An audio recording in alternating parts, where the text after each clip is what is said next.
From camping trips gone wrong to being lost in the woods, these subscribers share their creepiest encounters deep within the woods of their towns.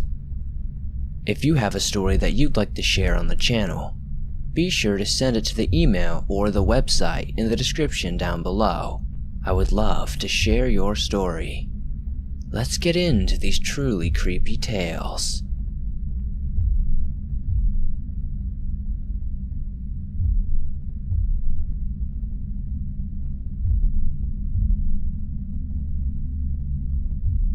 Growing up in Vermont meant bonfires, Ben & Jerry's ice cream, the most beautiful autumn leaves, and the best maple syrup. It also meant the weirdness that is the region known as the Bennington Triangle, which I didn't learn about until the summer I turned 20. To this day, I wish I'd never found out about that cursed place. My best friend since childhood was Diane, and she had always been an avid ghost hunter. She loved dragging me along to anywhere that was supposedly haunted, even if we weren't allowed to be there. The Green Mountain Cemetery, Sabin's Pasture, and the Community College of Vermont were just a few of our many stops. I never believed in the supernatural, and for the most part of my life, I just thought that her midnight graveyard visits and trips were just a waste of time. My mind was forced to change in the course of a single night in 1983. Our junior year of college had started, and Diane proposed a weekend camping trip to one of the forests in the southern part of the state. She even promised that there wouldn't be any ghost hunting on this trip, which was a nice change of pace. I just wanted to relax for a few days, out in nature before the harsh Vermont winter drove us to stay inside. A few weeks after we set up the trip, we found ourselves in the middle of the woods outside of a tiny town of Somerset, Vermont, on the morning of October 12th, and soon we had set up a nice campsite. We planned to do some hiking and swimming while we were there, so the rest of the first day was spent in lazy bliss as we canoed, chatted, and fished. That night, we cooked up the trout that we had caught, and it was a peaceful night, spent under the stars. I slept great and woke up feeling excited for our hike the next day. We got an early start on the trek up Glastonbury Mountain, and by late afternoon we had reached the summit. We rested at the top for a while and roasted some burgers over a small fire for dinner. We made sure to thoroughly extinguish the fire, and as the sun set, we began to make our way back down the mountain on the side that would bring us closer to our camp. I wasn't looking forward to hiking in the dark, but I knew I would be fine as long as I wasn't alone. Diane and I had also made sure to wear bright colors, myself in neon yellow and her in flame red, to make sure it was easy to see each other. We had been extra smart and had expected to be heading back to camp in the dark, so we had headlamps ready to go when the last of light faded.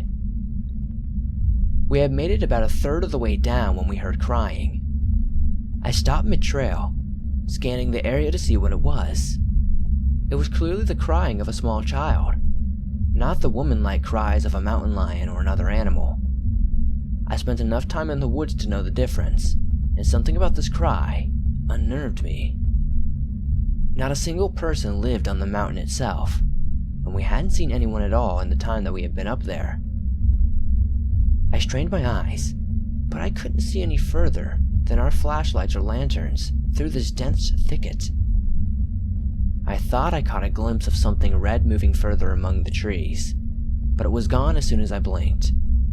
I turned back to ask Diane what she thought was going on, but she was heading off the trail and into the trees. I yelled at her to come back, but she refused, saying that she couldn't just leave a kid alone in the woods.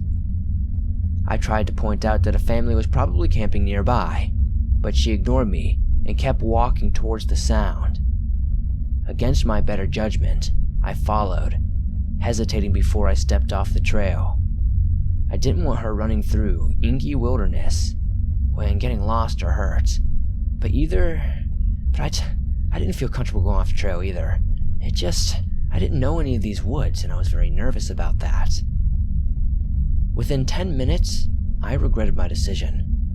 I had been able to see her for the first few minutes, but then I lost sight of her shirt. Even the sound of her rapid footsteps crunching the dead autumn leaves began to fade, and no amount of shouting had brought her back. I listened, trying to pinpoint any sound, when I saw a flash of red out of the corner of my eye. I was so relieved that Diana had returned that I whipped around, a grin on my face. My relief was immediately replaced by confusion. No one was there, and after a few seconds, it dawned on me that I still hadn't heard a sound. A moment later, a tug on my sleeve made me scream. I looked down in horror, my heartbeat drumming in my ears, and I saw a little boy in a red jacket. He was looking up at me with huge tear-filled eyes, and I felt my fear soften slightly. "Hey kid, where are your parents at?" "I don't know, my mommy was here, but now she's not." I crouched down to eye level, making sure that my headlamp wasn't blinding him. "What's your name?" "Paul." "I'm Jeanette, and it's nice to meet you, Paul." He stuck out his hand like a little adult, and I shook it with an amused smile. He was a cute kid, and for the first time, I was glad that we had gone off trail to find him. "Let's go look for your mom and my friend, okay?" He nodded trustingly, and he slipped his hand into mine. We had no idea which direction to take, so we made our way further into the dense woodland. I kept us going in a straight line from the path, and we made sure to call for Diane and his mom every few minutes. I was getting more and more nervous about going deeper into the forest, but I still couldn't bring myself to abandon my friend.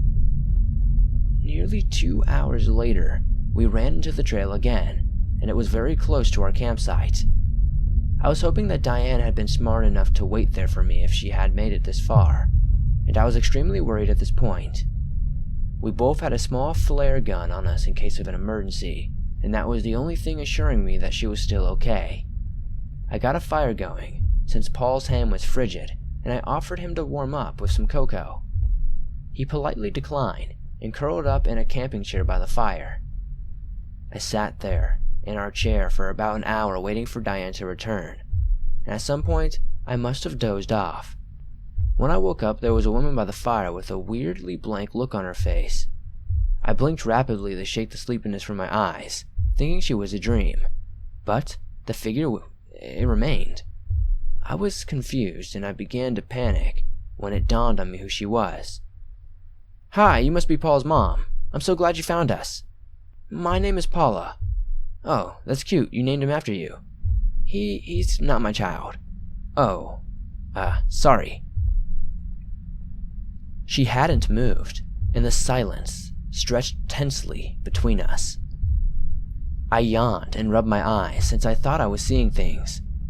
A darkness had begun to seep from her body, and I thought it was firelight casting odd shadows from my eyes, and maybe they were just playing tricks on me. But it began to pull from her skeletal fingers on the ground. I swore, quickly scrambling out of the chair and away from her. By then, I had noticed that Paul wasn't in sight, and I screamed for him. The woman still hadn't moved, but the ooze had reached out of the tent. It began to dissolve the nylon, an acidic hiss warring with the crackling from the fire. I don't remember anything after that, except for running towards the car and trying to explain to the police what had happened. They didn't believe me, of course. When we arrived at the campsite, they blamed drinking and an underguarded fire, even though there was no alcohol in my system. They began searching for Diane, but never found any trace of another person. 5 years later, her case went cold, and I wouldn't be writing this down if my 12-year-old nephew hadn't asked me for a school project he was working on about people who had seen ghosts. When I asked why my nephew picked to interview me, he looked up at me, just like little Paul had done, and handed me an old, yellowed newspaper article dated October 14th, 1950. It showed a picture of a little boy in a familiar red jacket, and the headline was about his disappearance near Glastonbury Mountain on October 12, 1950. My nephew tugged gently at my sleeve, his eyes wide as he stared at the tears flowing down my cheeks. "Don't cry, Auntie. Not everyone gets to meet 2 ghosts in one night." 2? Yeah. Don't you ever go to the library?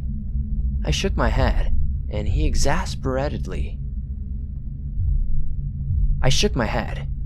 was flabbergasted. He pulled out a second article from his school folder. This one had the picture of the woman I had seen that night, and it was her disappearance from the same area in 1946. They had both been wearing red when they disappeared, and so had Diane.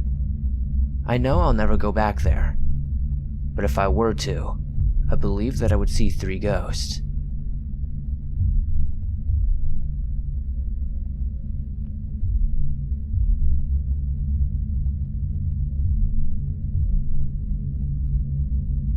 When I was a kid, my great-grandma would always sign us up for Christian camp that was set up near Stevens Pass in Washington. While there was plenty of Christian undertones, I didn't find it the least bit preachy, and was having a lot of fun with it, even if there were some dumb rules in place. The way the campground was set up, we were tucked behind from a very scarcely populated dirt road. On the opposite side was a large field, giving way to a larger unkept reed and grass, and then endless stretches of forest that went deep into the mountains above.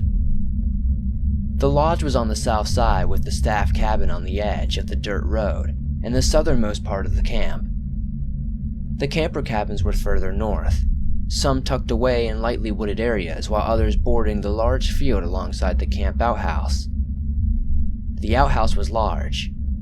I would even call it a bathhouse if it had any baths. It had several toilet stalls, several urinals, and several shower stalls.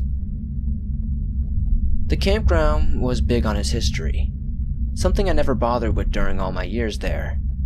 To reflect this, the cabins were named after different cities in Washington, except for the oldest cabin in the land, called the Dean's Cabin for historical reasons.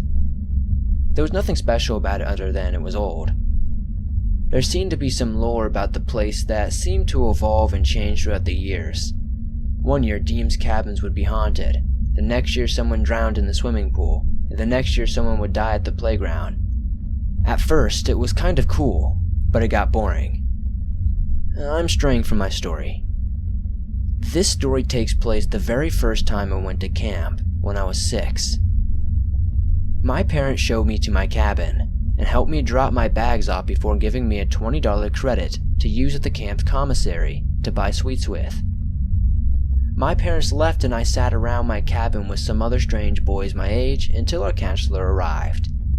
He introduced himself as Josh, and we played a game to break the ice and to get to know each other. Before we knew it, we were all breaking out of our shells and getting to know each other. The dinner bell rang and we all lined up to eat. Being allowed to enter one cabin at a time, since it was the inaugural dinner, the staff were listing out rules, most of which were no-brainers, but there were a few that I thought were kind of babyish. Things like, stay on the main trail, even though there were clear-cut shortcuts and forts people like to take and play in, or buddy up with another cabin mate at all times, or you can only spend $5 at commissary per day. I scoffed at the last one. There were so many good ice cream treats that started at $3, I would max out so fast. We ate dinner and went to the campfire to talk about the Bible and pray before bed, as would be ritualistic. Our cabin was an A-frame style cabin up against the woods and bordering the field separating us from the forest. Every night after campfire, we would just relax on the patio and watch the sunset until the staff came around and told us it was lights out. I've always had trouble sleeping in strange places, so I don't recall ever sleeping much at the camp. I even recall a couple times staying up all night because I needed to go to the bathroom, but was afraid of walking alone at night to the outhouse, and I didn't want to take my buddy or wake any of them up.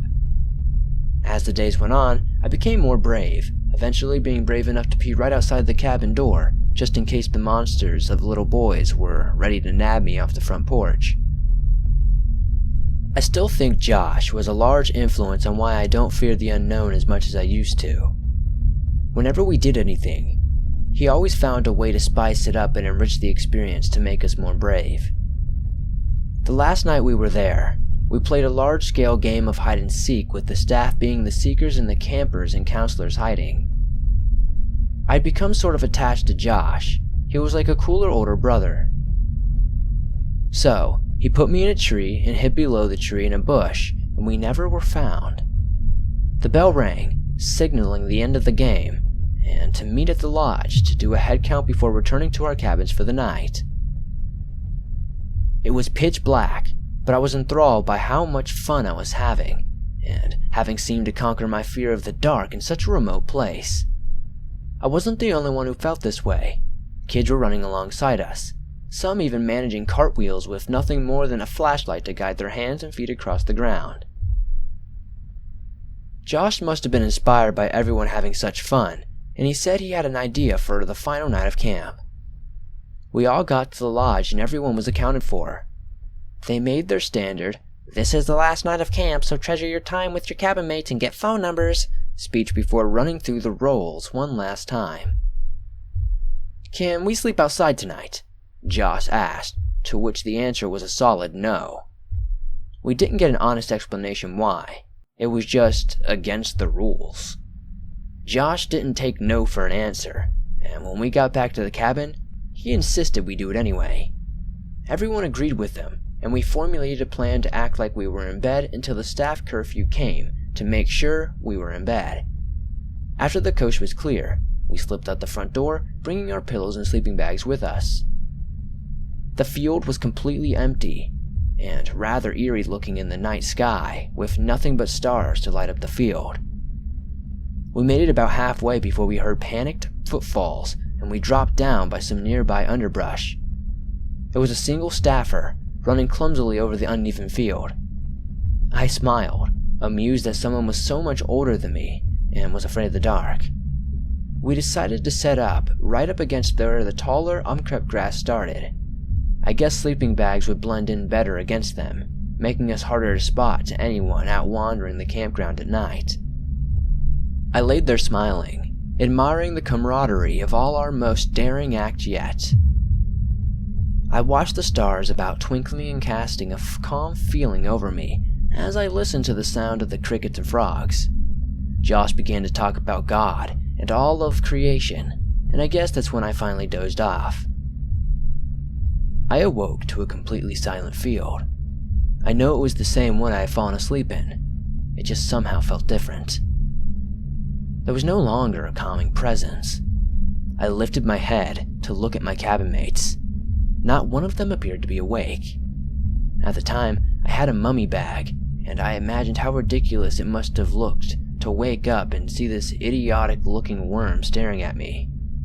I smiled, rolling towards another cabin mate, Cody, my back against the reeds, and I fell asleep again. I woke up what felt like a few minutes later.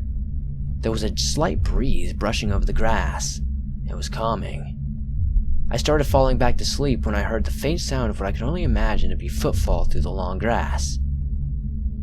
My eyes shot open in panic. I waited to hear another, but it didn't seem to come. Just as I was closing my eyes again, I heard another. It was closer. The footfalls were steady. They were hard to hear, but sometimes I could pick them up, loud and clear. It was as if someone was sneaking through the grass but stumbling on the uneven ground. As the footsteps got closer, my heart began pounding in my chest. Eventually it got to the point where the footfalls were deliberate and purposeful, as if whoever they belonged to were no longer caring if they were detected or not. The breeze shifted, blowing from behind me. A putrid smell washed over me, one that distinctly reeked of the copper scent of roadkill. Still facing Cody, my eyes began to water up in fear, but through the tears I could see his face stirring. His eyes fluttered open, and suddenly shot up, transfixed on the grass behind me. The footfalls came closer this time. I could feel the presence of whatever they belonged to staring holes in the back of my head. It was menacing, an evil presence. I could almost feel its jagged intent of death. I couldn't imagine what Cody was looking at, but he laid there, face frozen in fear. The footfalls stopped and the smell worsened as I heard heavy, labored breathing from right behind me. Cody wanted to scream, I could tell. But even being as young as I was, I knew it would only end in two possibilities: the creature fleeing, or our deaths. I softly shook my head, making sure my mummy bag around me hadn't moved as I did so. He got the message but was still considering screaming or getting up to run. I really couldn't tell, but I wasn't as fast as a runner, so no matter what he decided to do, I was probably as good as dead. I think Cody made up his mind before he could do anything. Another of our cabin mates groaned and shifted in his sleep. I heard an almost human guttural snarl from right behind me. The creature had made up its mind. It was going to attack, and it was going to be messy. I could imagine it hunkering down for the leaping attack as the grass shifted behind me. I screwed my eyes shut and prepared for the end, when suddenly a pack of coyotes called out in the forest behind the field. The snarling ceased and the grass shifted once more. There were several noisy footsteps, getting further and further away, taking the stench with them. I opened up my eyes and Cody was staring behind me, less scared but obviously frightened. "Is it gone?" I mouthed. He nodded ever so slightly. Neither me nor Cody slept that night.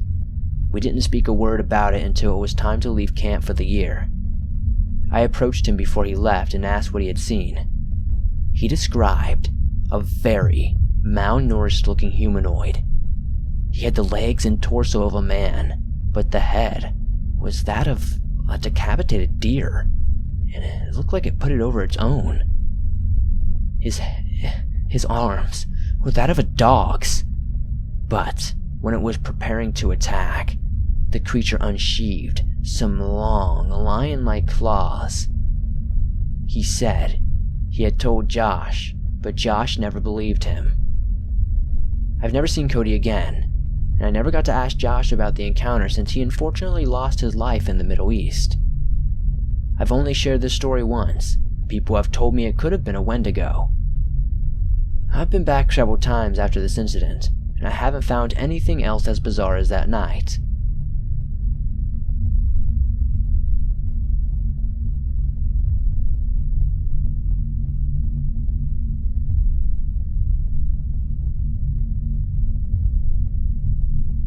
I grew up in Iowa, and up until recently, fireworks were illegal.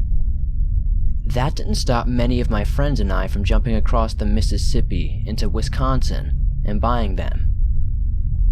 After buying them, we would simply drive around an old, rarely used backcountry road to find the perfect spot to fire them off. We did this for many years with no issue, until one year, things simply got kind of weird. So, my friends and I bought our fireworks and had found a great spot to shoot them off in the middle of nowhere. We were enjoying the show when one of my friends asked if one of us from the group went into the woods to go to the bathroom or something. We looked around and everyone was accounted for and asked him why. He pointed to the distance where a green glow was and asked what we thought it may have been. We figured it was the property owner or something and stayed quiet and watched while the glow came closer. Eventually, it got close enough to where we could tell that it wasn't someone carrying a flashlight or anything, because the orb the glow was coming from seemed to move too fast and smooth for someone to be walking through the woods. All of a sudden, one of my stupid friends decided it would be funny to fire bottle rockets and a Roman candle in its direction to see what it would do. And all of a sudden, the glow moved to the bottom of the hill towards us faster and smoother than any man could move. We started to freak out, and another friend had a CCW and was carrying his pistol with him. He yelled out that he would stop shooting off fireworks and apologize, and he needed to identify himself. He heard something that I can only describe as putting your head right up against a speaker as it's giving feedback from a microphone. We put our hands on our ears, and my friend draws his pistol and fires 2 rounds at the orb's direction. That only seemed to make it come towards us even faster, so we jumped in our cars and sped off as fast as we could. I don't know what that was, but I'm sure it wasn't someone simply carrying a green flashlight.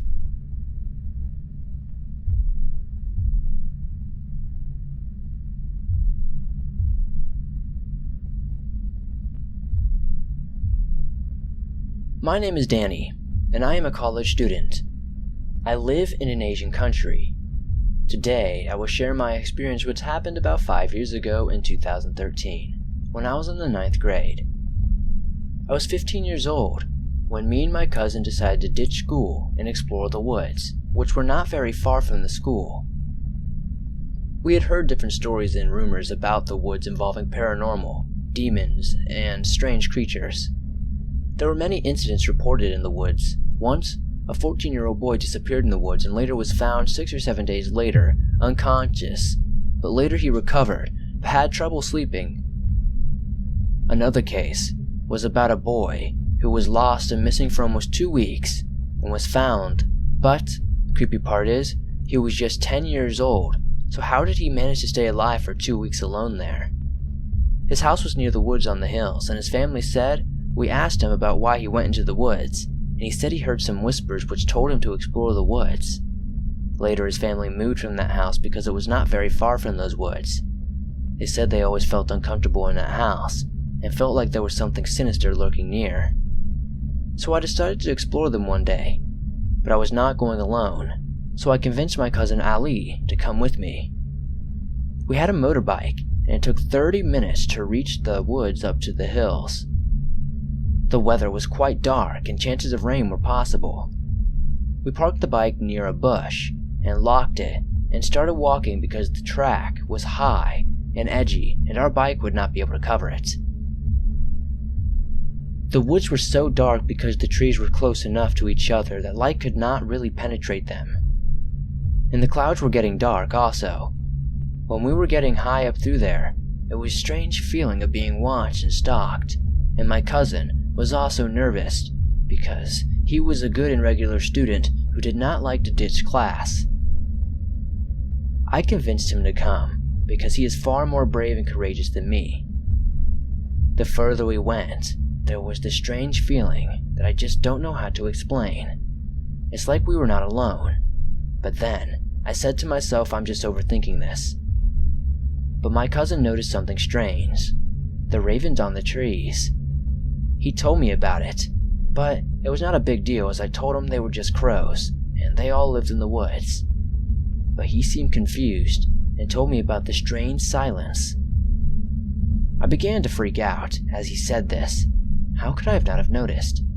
The ravens were almost on every branch of the tree. They were in many numbers, which was the first thing that freaked me out. And second, they were so quiet. Yes, all of them just sitting there and staring. It was really odd because their behavior was not normal. They were not making any noises as crows would. I was scared shitless because in our culture, crows and ravens are considered demonic and are a sign of something bad.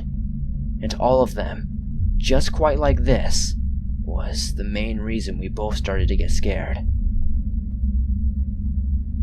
I told him we should go back, but this time he was the one who wanted to explore further, and I wanted to go back.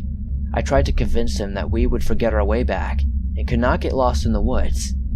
But he said I know the way back, and said just a little bit further, and we'll go back. As he was not easily scared, I was feeling very uncomfortable, and I could feel the strange presence with us. We went further, and I was really scared, and was not looking on the trees anymore because the ravens were so silently staring at us, and it was just the scariest moment of my life. There was a mysterious feeling I would get whenever I looked at them, just staring, into my mind. After 10 minutes, my cousin spotted a string of big old trees. It had this strange feeling to them. This was the moment I lost complete sanity and freaked out. He said it's just a well, and it's already been 1 hour and 30 minutes and I'm tired of walking. He said you were the one that wanted to explore. Just stay here for 10 minutes, let's examine this well and tree.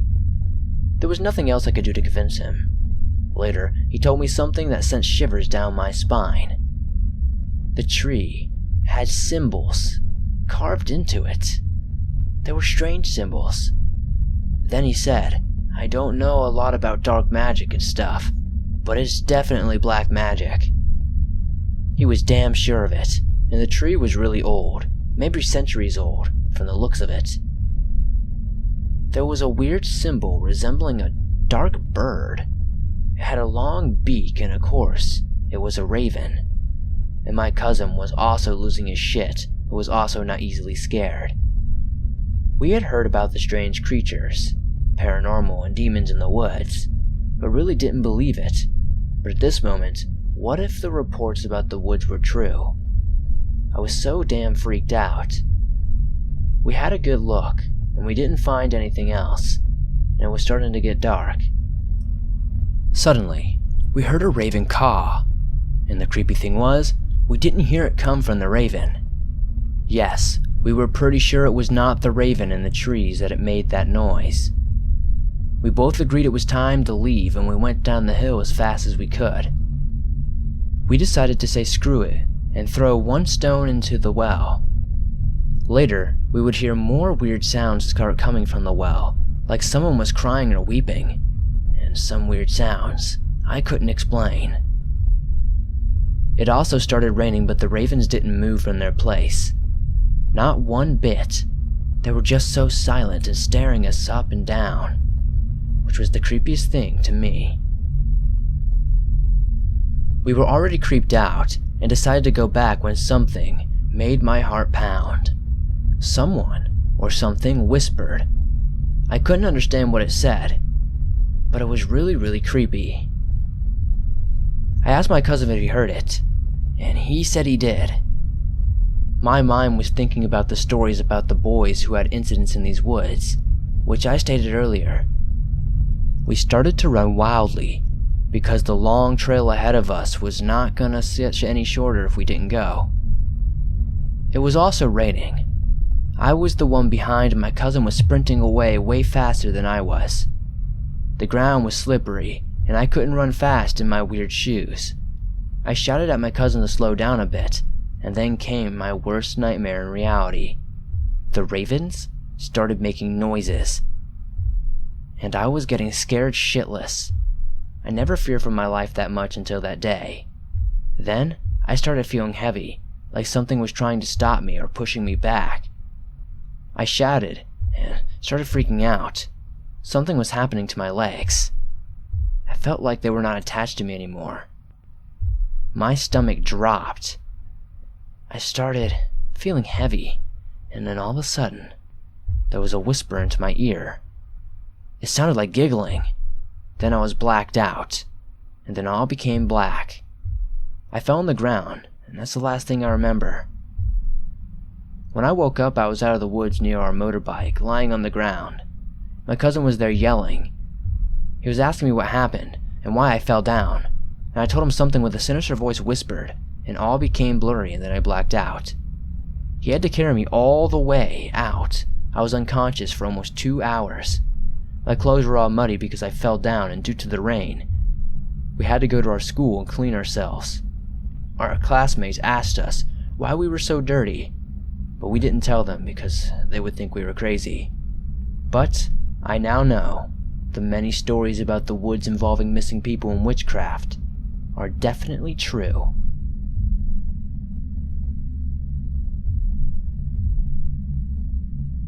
During the 70s, my family used to regularly go to campgrounds in our StarCraft pop-up camper, mostly up to Wisconsin or western Illinois. One campground we went to, when I was about 11 or 12, had a large pond in the middle of it, with a forested area on one side and a beach section with a rickety old pier on the opposite side. I remember it being sunny and sort of chilly, and in the morning. Because just before I walked to the pond, my mom made us pancakes in the camper for breakfast. I walked to the pond and onto the pier that went out about 10 or 15 feet into the pond, and was noticing how clear and still the water was. I saw a couple of small fish and was spitting into the water and watching the fish come up for it. I happened to glance across the pond to a line of trees on the other side, which was probably 75 to 100 feet from where I stood, and saw what I thought was a tree of 6 or 7 feet high that was burnt black about 10 feet out from the tree line, surrounded by shrubs and weeds. I resumed looking for fish near the pier, and a few minutes later looked back up across the pond and noticed the tree almost appeared to be nearer by 3 or 4 feet. I moved to the other side of the pier and began looking at a couple of ducks swimming quietly by past the pier. When I looked back across the pond, the tree was gone. I thought for a second that maybe I didn't really see what looked like a blackened tree, and my eyes were perhaps playing tricks on me. Just as I was about to turn and begin walking off the pier toward the dirt path back to the camper, I heard something from the other side of the pond and looked over, and my heart jumped into my throat. There was a figure, all black and seemingly featureless, but now clearly humanoid in shape. At the water's edge, directly opposite from where I stood, slowly waving its arms over its head as if trying to get my attention. I stared shocked for what seemed minutes, as I silently and mechanically waved, but was probably just a few seconds. Something about it was very ominous and gave off a something is not right vibe. The figure suddenly was still, and I was just about to call across, "Hello," when it shot forward rapidly into the water in a straight line until it was below the surface. I didn't stay around any longer to see any more, running as fast as my legs would take me down the path that led me back to our family's camper. About a quarter mile away, I didn't tell my parents or sisters what I had seen at the pond, as I didn't think they'd believe me, since I would have a hard time believing it if it wasn't me who had seen what I saw in that pond.